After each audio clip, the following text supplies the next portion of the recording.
out there listening.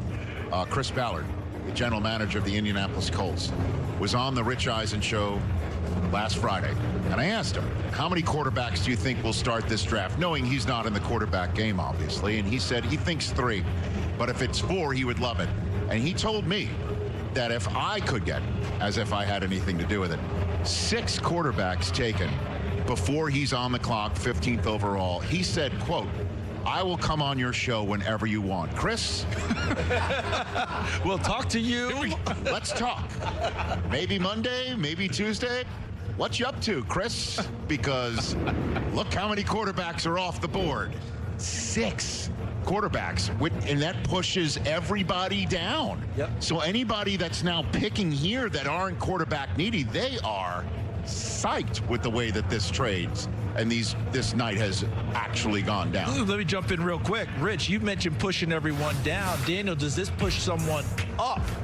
Because now we're talking about the Colts, and I keep hearing receivers a possibility for them, and the receivers have been picked up big time. Brian Thomas Jr. may have a chance to move his way up in this scenario, because Brock Bowers is off the board as well. Yeah, when I look at this team, I had him taking Bowers, so he's gone. All the offensive players are going.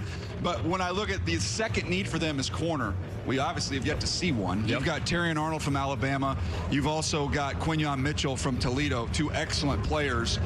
So, look, eventually somebody's got to take defense. So who's it going to be? Who wants to do it here? Well, I think we'll stay here and find out. Well, we just saw some cheering in the Colts draft room, which means the clock that we're seeing counting down is just a mere formality. Ian?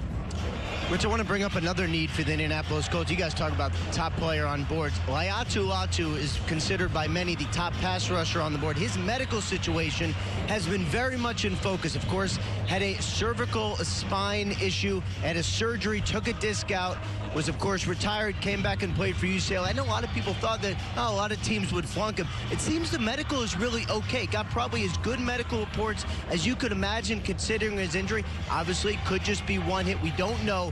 But medically, it's pretty positive, much more than you would think going into this process. Thank you very much, Ian, for that information there on one of the more talented players on draft boards dropping because of medical concerns. Obviously, 3 minutes to go until we get the pick. They were cheering, so we're now just waiting for, I guess, the processing. I still go back, Joel, I'm going to let you take it from here. I still go back to Anthony Richardson's selection last year, and they want to continue to build around him. Yep.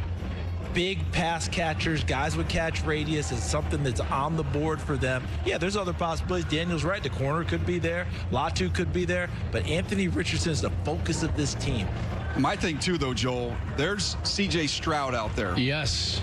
And that's what that looked like year one. What do you think that's going to look like as this guy gets more experience and becomes more comfortable? You better get guys that can pass rush against C.J. Stroud, and you better get some guys who can cover Tank Dell and all the different weapons that they're going to throw at you, Nico Collins and company. And because their offense, to me, is built to try to keep the opposing offense off the field. So what are you going to do? You got to go out there and you got to defend those guys on the outside. C.J.'s an incredible passer, and this is where value comes in. You're sitting here now. There has not been a corner taken yet, so you can get your top corner that you've rated. And I don't know if Indianapolis would have gone into this draft, gone into tonight, and thought to themselves, we can get our top corner on our board.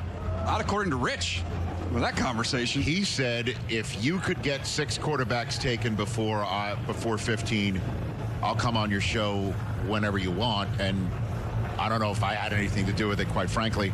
But 6 are gone, and 14 straight offensive players have gone, and the Indianapolis Colts now have the first overall pick in this draft for defense, if that's what they want. So are your people now on the phone with his people to arrange this deal? Are you going to give him tonight? I'll let the dust settle. I'll let the dust settle. Right. I mean, he just had a chat with whoever we're about to hear the announcements for him, and now Seattle's on the clock to make it halfway through the draft for Mike McDonald's first choice, and they're being the HC there, and the first non-Pete Carroll one in forever and a day. I would just go back real quickly. Those quarterbacks, the 6 that we have taken, maybe Denver reached it a little bit. Remember, they don't have a second-round pick, right? So they couldn't just wait. They had to go get their guy.